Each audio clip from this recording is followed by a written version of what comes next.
Arsenal 2, Fulham 2, and I'm not happy. A shocking defensive display from Arsenal.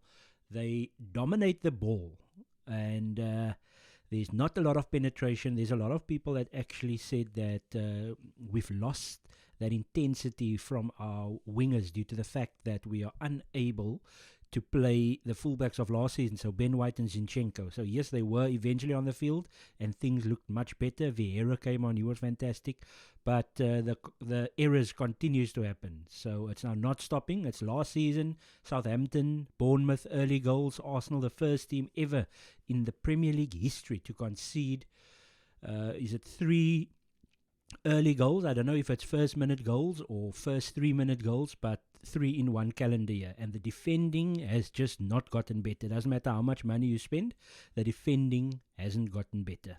Okay, maybe I can't say the defending hasn't gotten better, because in away games we look much more solid, other than the Man City game, the Liverpool game, the West Ham game, but that was back end of last season. But yeah, so far we've looked okay against Crystal Palace. We looked okay when we were under the cosh in the second half against Nottingham Forest. But then again, when we were a little bit under the cosh against Fulham, Fulham looked good at times, regardless of Arsenal giving the ball away all the time. I thought Fulham did really well. They came with a plan, and despite going to 10 men, they were able to get the job done. So quite a few teams that's gone down to 10 men haven't gotten batterings. They've actually come back into the game. Less so Arsenal, because they led when they got down to 10 men, but Fulham in this case, Liverpool, they just beaten Newcastle United despite going down to 10 men for quite some time. So, and they were down to 10 men with McAllister sending off, and still beat Bournemouth, who I thought were good in the first half there. So when you do go down to 10 men, there is ways to curb it, but yeah, the Arsenal, they weren't good. Let's just look at the starting lineup.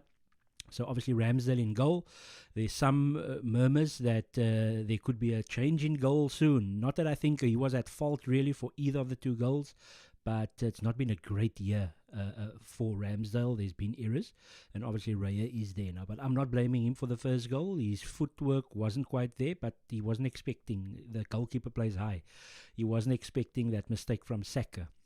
So once again there, the fact that Thomas Partey is playing the inverted right back was the main reason for the starting or the Arsenal start. I don't know what took place there, but anyway, so obviously in goal Ramsdale again at inverted right back. Thomas Partey, we didn't go inverted left back, because are you going to play 2 inverted?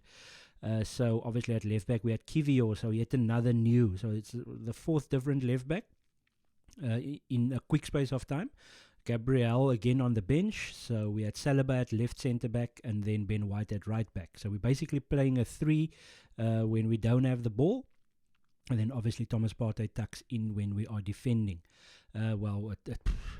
Again, it was very, very disappointing the way that we weren't able to. We're still not understanding what Arteta wants to do. So the fans doesn't know, the opposition doesn't know, the opposing fans don't know, we don't know, no one knows what's going on, and it seems now like the players, they don't know what is going on when it comes to the positioning of the back 4. And when they are in the back 3, where does Thomas Partey need to be? Ben White sometimes gets confused as well. So it's just a whole confusion at this moment in time. Now Arsenal didn't lose the game, very disappointingly conceded late on, but again it just didn't look good from an attacking standpoint. We had so many chances. Once again, there's opportunities that we could have put away. Kai Havertz again, I don't know, his stats again, duels looks good, but he slows the play down by quite some margin. And I don't know. Are we trying to accommodate him by doing the inverted role? I do understand. Theoretically, I understand why Arteta is going to be, or wanting to play Thomas Partey in the inverted right back role against low block teams, which Fulham were for large parts in the game, but they also came out a little bit more. They tended to put Pereira. I can't remember who's the player that was also on that side, but Jimenez was up against Ben White and Saliba, and then they pushed Pereira that side out wide, and Cordova Reed was on. I think he might have been on. No, he was on the other side. No, he was on that side as well. Cordova Reed. So Cordova Reed and Pereira, they pushed that Thomas Partey side quite quickly. So it's almost like if the extra man in their midfield. And I thought Pahinha was absolutely magnificent, a player that's been talked about whenever he plays for Fulham. They are a much better team, and he scored the winner as well. So just once again, a mistake from Saka passing the ball back. Thomas Partey went into midfield, and Ben White was going more towards the right side, and it just seemed like there was a whole mix-up. So that's been a mix-up, same as the goal that we conceded, the Awoniyi goal that we conceded against Forest. So a similar type of a thing there, where Ben White didn't quite know. I don't know if he didn't see Thomas Partey, because Thomas Partey went into midfield, because when Saka receives the ball, that is normally when the inverted right back goes into midfield, and Ben White needs to be aware. So I don't know why that wasn't the case, but it was early on in the game. Mistakes happen. With Arsenal, it's all the time. That was the first goal, 1-0, and then we huffed and puffed. They had a couple of good chances. I thought Havertz should have scored. I didn't even get to... I'm so upset that I didn't even get to the rest of the team, because now Trossard, who looked like he was 10 weeks behind play when he was so fantastic in preseason, and then of course the guy doesn't play, comes on a little bit in games. Against Man City, came on, was fantastic in preseason. Did he even come on in the other games? I don't think he didn't come on against Palace. Came on against Forest, didn't come on against Palace. And now he looked completely cold in the 9 role. Now again on Saturday, his passing was off. He just couldn't get going. And Havertz wasn't great either. So when Havertz and Trossard play, they tend to interchange the 9 role, or the withdrawn 9 role, and the left 8 role. So they interchange there. Martinelli doesn't look the player that he was. He was fantastic in the first half against Forest, and then since then hasn't been good. Saka also doesn't look as dangerous, even though he had quite a few opportunities, created quite a bit for us. But obviously when those changes came in the second half, Zinchenko, Vieira, they were very good. And yeah, so let me go through the team again. Ramsdale, can't fault him. He didn't really do no mistakes really. Footwork maybe you could see, but that's now reaching. I think it was more the mistake of Saka passing the ball, and Thomas Partey and Ben White not really being attentive on that right side, because Thomas Partey went from his inverted right back position. When Saka receives the ball, it's supposed to go that way, or they interpass between each other. Saka, White, Thomas Partey, when the inversion takes place. But anyways, so yeah, back four, inverted right back, Thomas Partey, Saliba. Kivio played left back, and obviously left centre back was Saliba, right centre back was Ben White. See, even I'm confused. I'm still pissed off about this game, by the way. But anyway, in midfield, obviously Declan Rice looked good, looked composed. Really like what I'm seeing from Declan Rice, but it just shows you that when you do change the team around like this, even that fantastic player that's really looking after the ball well in midfield, he can also look a little bit out of place, especially with all the changes around him. But our left 8 was Kai Havertz, right 8 was Martin Odegaard, captain. I thought he was again off.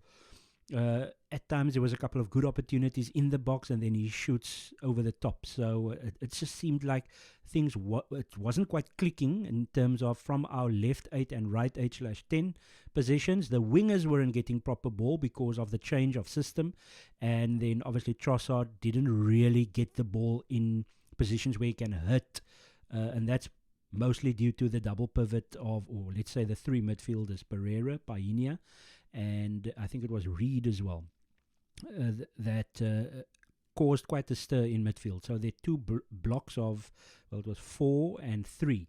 And obviously with Jimenez pushing back as well, they were really giving us problems in terms of not giving us time on the ball when we are trying to play out with us inverted.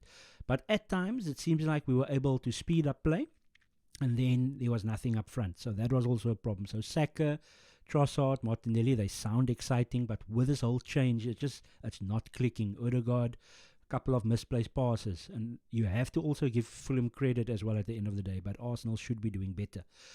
So 1-0 at halftime, frustratingly, very, very frustrating first half because we had the chances. And then second half, it looked a little bit better, especially when the changes were made, and Ketia was fantastic. Just a little side note, there were stories of him having a bit of a knee problem. So 3rd knee issue of the early season, Timber out for the season. Jesus, who was actually on the bench for this one, he obviously had a procedure with his knee and then a knee injury to Nketiah, but from stories as of today, it sounds like nothing serious. He should be good to go for next week. But I thought he was fantastic in the second half. Obviously Trossard had to go off. It just wasn't clicking for him in this particular game. So maybe that's a mistake. Obviously Arteta made quite a few mistakes in this game with regards to his team selection and should have maybe kept things going. I do understand that he's looking at the bigger picture, not just one game, but you have to take it game by game. And the bigger picture is obviously the second half of the season, which you shouldn't be thinking of now. You need to think about now building up your points. So that was obviously disappointing from Arteta. And then, Martinelli kept pushing. Saka kept pushing, and it just didn't work. I liked when Zinchenko came on. Thomas Partey then took a backseat. He went off, and we controlled play. So we were again 3 at the back. So you again had White, who was more towards the right. You had now Kiwior playing left centre-back, Saliba playing right centre-back. And we were inverted now from the left. So we changed things around and we looked much better, especially when Vieira came on as well. So Havertz off, Trossard's off, and Nketiah and Zinchenko on, Vieira on for Havertz. And then obviously I'm missing somebody. Thomas Partey off, and so Thomas Partey off, Zinchenko on. So we just changed our inversion from there. And then obviously Vieira for Havertz, and Nketiah came on straight away for Trossard. So those were good changes. They definitely made a difference in the way the team played. And a fantastic bit of work first from Vieira to win the penalty, and then back Bukayo Saka, despite all the little nonsense tricks from Cordova Reed and these guys, he ended up scoring his penalty. We all know Bert Leno does not save a penalty. So that was then 1-1, and then not too long later, Bassi, who I thought had a very good game, got 2 stupid yellow cards, but he was obviously the one that was on the floor. Wasn't much wrong with him. Fulham wanting Arsenal to kick the ball out, that is not our prerogative, my friends. And then obviously a fantastic goal from Nketiah after good work again from Vieira and Odegaard. So so it was looking good, 2-1, and then again the tempo completely dropped. I don't know what's going on with this team. Again, after Forest 2-0, tempo dropped completely. After the goal, we looked a little bit dangerous, and then we sat back a little bit, and we allowed Palace after our penalty on Monday. And again, 2-0 up, and again we just didn't go for the throat. Once again, it's happening all the time. If it's not defensive mistakes, it's killing the teams off. 2-1, should have pushed on. Allowed Fulham ball, and a couple of, first of all, Nketiah was going to go through on goal, but there was obviously other defenders coming around. Bassi then getting the second yellow, and 2-1. So many things happened in this game. So 2-1 still to Arsenal, and Bassi now off. So Arsenal's playing against 10 men when he should be going for the throat. And we kept on playing around them, tried to get into the box with 1-2s, especially Zinchenko's side, Zinchenko, Martinelli, and Vieira, all 3 on those side, creating overlaps, but just nothing went into the box, or nothing that was enough for us to be able to score goals. Even Kiwior had opportunity there. His feet was very slow. Obviously the wrong guy. When Jesus came on, didn't have much ball. So it was a little bit disappointing that, especially after it was 2-2. Just on their goal again a corner situation from Arsenal, not defending corners well, not defending wide positions well because of the confusion, I'm calling it, the tinkering. But whether it's dead ball situations, we're okay. Just the corners seems to be a problem. We are awful at taking corners. We were very dangerous the last 2 seasons, and we are now not looking good from corners. We were actually very good statistically from corners last season. So it's not looking good with regards to that. So very poor goal to concede. Can't blame Ramsdale there. Players losing their player, and then it's 2-2 against 10 men. Arsenal kept pushing. There was 9 minutes added on, and they couldn't find a way through. Maybe Fulham deserved the result just due to the way Arsenal were messing about. We still had loads of chances to win the game. Arteta being Arteta, saying afterwards we should have scored 7. So, the XG was it was over 3 for Arsenal and under 1 for Fulham. But the game is 2-2. These games happen, unfortunately, and it happens a lot with Arsenal. We've got Man United coming on Sunday. Man United, again, defensively putrid, but they got the job done after going 2-0 down. So I will obviously look into the Man United game, a little bit into it on my Tuesday show, the Gunning Truth show, and then obviously on my podcast on Spotify that will be released on Friday, I will look into that Man United game come next Sunday, 5:30. So looking forward to that one. Arsenal's got a great record against United at the Emirates, but obviously just like it was shown in pre-season, we were faffing about with the ball and then allowed them to obviously physically dominate us and create overloads on the counter-attack, and they were able to beat us in pre-season, but that's pre-season. So we'll see what's going to happen at the Emirates Stadium. Both defenses are not looking good, and Man United's attack is iffy. I think they might have Hoyland on Sunday, but I'll get into the teams again. I'm still expecting a victory for Arsenal at the Emirates Stadium, but we know our record against Man United at times. They play poorly and then they still get the result against us. But let's see this coming Sunday. 2-2 draw. I don't know if it's a fair reflection of chance created. If your XG is 3 and the other team is under 1, then you are unfortunate to lose the game, but we were very poor with our defensive side of things and could have lost the game, especially with Adama Traore at the end, but we could have won the game as well. So we move on to Man United next Sunday.